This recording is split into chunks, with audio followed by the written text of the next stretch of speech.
আসসালামু আলাইকুম সুপ্রিয় সপ্তম শ্রেণীর শিক্ষার্থীরা, আশা করি তোমরা ভালো আছো। অবশ্যই বই খাতা নিয়ে টেবিলে বসে যাও। আজকের ক্লাসটি অনেক উজ্জ্বল এবং অনেক বেস্ট হবে। আজ থেকে আমাদের ক্লাস শুরু।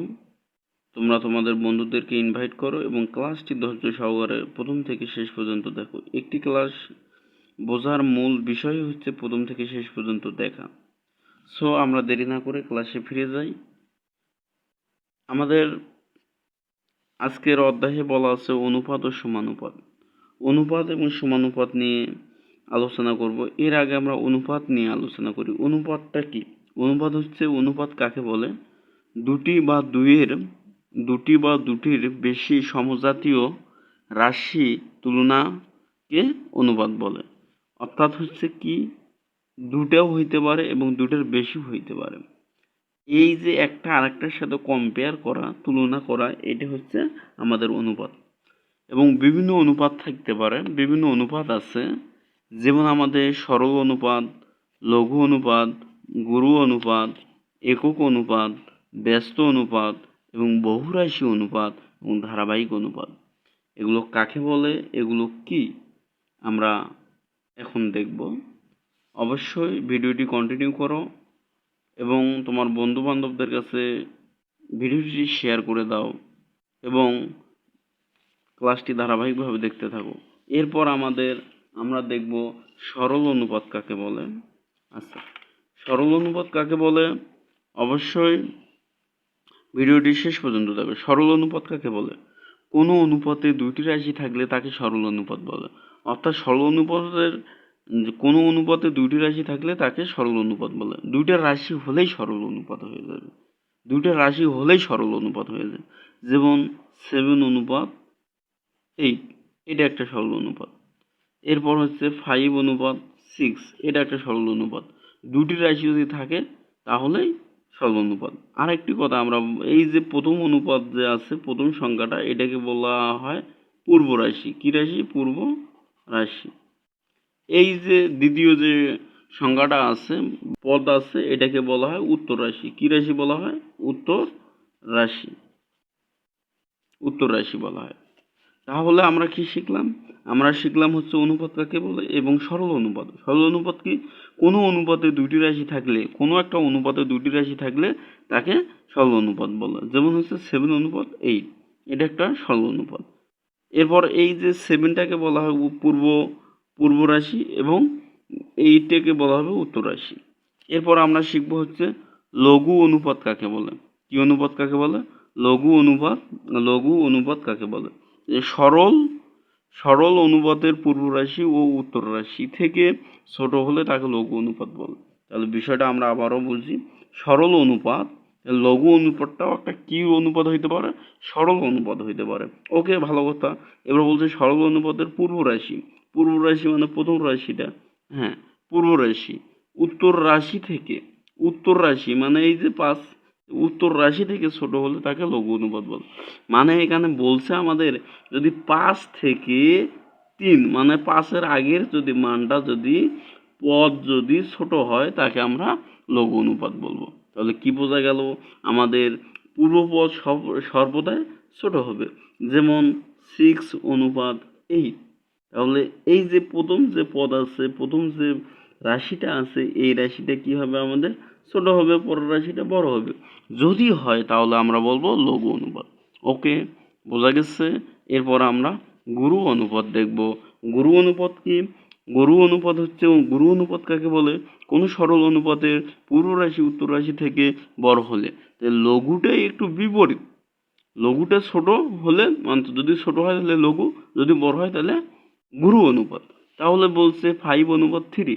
তাহলে যদি উত্তর রাশি থেকে যদি পূর্ব রাশি বড় হয় তাহলে, অর্থাৎ প্রথম যে রাশি থাকবে ওইটা যদি বড় হয় তাহলে ওইটা গুরু অনুপাত। যেমন 10:7।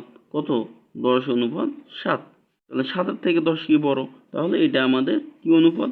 এটা আমাদের গুরু অনুপাত। ওকে, এরপর আমরা হচ্ছে একক অনুপাত দেখব। একক অনুপাত কাকে বলে? একক অনুপাত হচ্ছে যে সরল অনুপাতের পূর্ব রাশি ও উত্তর রাশি সমান সেই অনুপাতকে একক অনুপাত বলে। তাহলে একক অনুপাত মানে হচ্ছে কি বলছে, সমান সমান ইকুয়াল ইকুয়াল থাকবে। এই যে এইটাকে আমরা অনুপাত মানে ভাগ, আমরা যদি এইটাকে আমরা যদি কাটি তাহলে দেখো 15 দ্বারা কাটলাম, তাহলে আমরা এইটাকে সমানভাবে লিখতে পারি যে 1 অনুপাত 1, 1 অনুপাত 1। অনুপাত আর হচ্ছে এই জিনিসটা আবার ভগ্নাংশ আকারে লেখা যায়। তাহলে 15 ডিভাইডেড এই অনুপাতের কারণে ভাগ দিলাম, এরপরে কত 15। তাহলে যদি আমরা কাটি তাহলে 1 অনুপাত 1 ভাগ 1। এটা আমরা যদি অনুপাতে প্রকাশ করি তাহলে 1 অনুপাত 1 হয়। এটাই বিষয়টা। ওকে, ক্লাসটি আবার কন্টিনিউ করতে থাকো এবং নিয়মিত তুমি যদি অবশ্যই সপ্তম শ্রেণীর শিক্ষার্থী হয়ে থাকো তাহলে অবশ্যই কি ওমর সুমেন্ট টিউটোরিয়াল পেজটি অবশ্যই ফলো করে দাও। এরপর আমরা দেখব কি অনুপাত, এরপর দেখব আমরা ব্যস্ত অনুপাত। ব্যস্ত অনুপাত কাকে বলে? ব্যস্ত অনুপাত হচ্ছে কোনো সরল অনুপাতের পূর্ব রাশিকে উত্তর রাশি এবং উত্তর রাশিকে পূর্ব রাশি করে প্রাপ্ত অনুপাতের পূর্বের অনুপাতের ব্যস্ত অনুপাত বলে। আচ্ছা, এটা বিষয়টা কি? এখানে একটা আমরা অনুপাত নিয়েছি, এটা একটা আসলে সরল অনুপাত। এটা একটা কি অনুপাত আছে? সরল অনুপাত আছে। আর এই অনুপাতটা যদি আমি বলি কোন অনুপাত, গুরু অনুপাত না লঘু অনুপাত, তাহলে দেখো কি হবে, আমাদের গুরু অনুপাত হবে না লঘু অনুপাত হবে, এটা আমাদের দেখতে হবে। তাহলে এইটা আমাদের হচ্ছে গুরু অনুপাত। তাহলে এই অনুপাতটাকে আমরা যদি চেঞ্জ করে দেই, যাকে যদি চেঞ্জ করে দেই তাহলে আমাদের এটা কি হবে?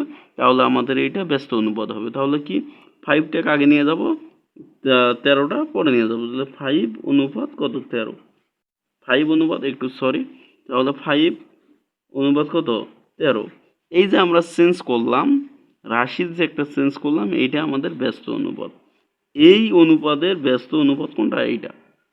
ওকে, বোঝা গেছে, ভালো কথা। এরপর আমরা বহুরাশি অনুপাত শিখব। বহুরাশি অনুপাত কাকে বলে? বহুরাশি অনুপাত হচ্ছে কি, যে বহুরাশি কথা দ্বারা বোঝানো যাচ্ছে যে অনেকগুলো রাশি থাকবে, তাকে বহুরাশি বলে। বহুরাশি অনুপাত কাকে বলে? যে সরল অনুপাতে 3-এর অধিক রাশি থাকে তাকে হচ্ছে বহুরাশি অনুপাত বলে। যেমন যেমন হচ্ছে 3 অনুপাত 4 অনুপাত 8 থাকলো, এটা হচ্ছে বহুরাশি অনুপাত। 3-এর অধিক আছে বা 3টে থাকতে পারে, যেমন 8 অনুপাত 9 অনুপাত 15 অনুপাত 16। তাহলে এই যে এগুলো হচ্ছে বহুরাশি অনুপাত। 3-এর অধিক থাকবে, 3টাও থাকতে পারে বা 3-এর অধিকও থাকতে পারে, এটা হচ্ছে বহুরাশি। এরপর আচ্ছা আমরা দেখবো হচ্ছে ধারাবাহিক অনুপাত। ধারাবাহিক মানে কি? একটা সিরিয়াল মেইনটেইন করবে, একটা সিরিয়াল যদি মেইনটেইন করে তাহলে এটা ধারাবাহিক অনুপাত হবে। তাহলে ধারাবাহিক অনুপাত দেখো, দুইটি অনুপাতের মধ্যে প্রথম অনুপাতের উত্তর রাশি ও দ্বিতীয় অনুপাতের পূর্ব রাশি পরস্পর সমান হলে তাকে ধারাবাহিক অনুপাত বলে। যেমন 10 অনুপাত কত 20, 20 অনুপাত কত 30। তাহলে এই অনুপাতটাকে যদি আমরা একটু যদি এইভাবে লিখতে পারি, তাহলে আমরা যদি উভয় পক্ষকে 10 দ্বারা যদি ভাগ করি তাহলে এটা কত 1, তাহলে অনুপাত কত হবে 2, অনুপাত কত হবে 3। দেখো ধারাবাহিক একটা সিরিয়াল মেইনটেইন করছে, এই জন্য এই অনুপাতটার নাম কি দেওয়া হয়েছে? ধারাবাহিক অনুপাত।